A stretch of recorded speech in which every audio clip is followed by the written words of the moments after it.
Members grieving for loved ones who were killed in a mass shooting. It doesn't get any easier. Here's more of what the president said after that meeting today. As you might imagine, their grief is beyond description.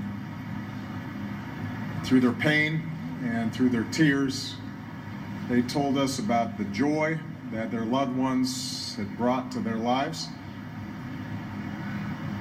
They talked about their sons or their daughters. So many young people in their 20s and 30s. So many students who were focused on the future. One young woman was just 18 years old. These families could be our families. In fact, they are our family. They're part of the American family. And today, the Vice President and I told them on behalf of the American people that our hearts are broken too, and that we stand with you, and that we are here for you, and that we are remembering those who you loved so deeply. This debate needs to change. It's outgrown the old political stalemates. The notion that the answer to this tragedy would be to make sure that more people in a nightclub are similarly armed to the killer defies common sense. Those who defend the easy accessibility of assault weapons should meet these families and explain why that makes sense. Well, in the last hour, I spoke with Christine Leinen, and she has shown such incredible grace and warmth and strength under tragic circumstances.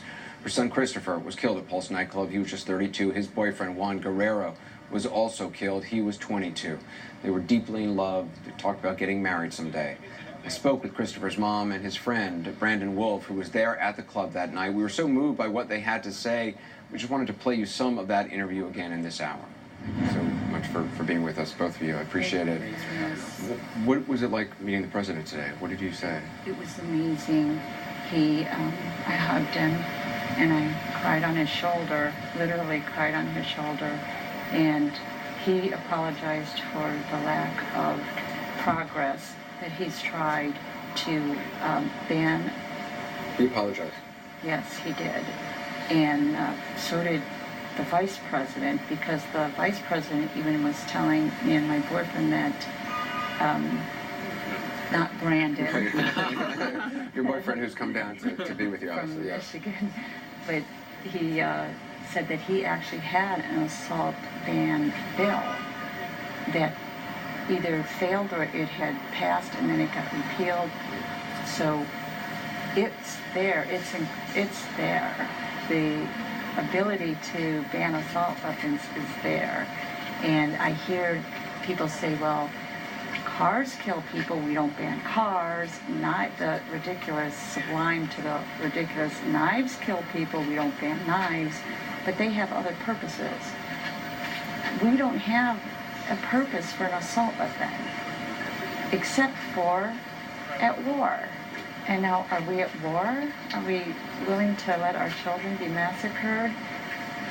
Is that the war that we're fighting? Is it between some of our citizens and the rest of our citizens, that a select few get to decide that they're at war with the rest of us? Incognito, nonetheless.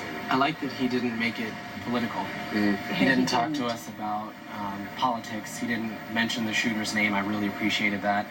And for what it was today, it was for us. And it was him saying, you know what, I am tired of having the same conversation. I'm just as tired as you are about having the same conversation about, you know, why do we continue to let children and brothers and sisters die in these horrible tragedies, and we just brush it off. It lasts for a week in the news cycle and then it's gone. You know, we fight for something for 2 days and then we're over it.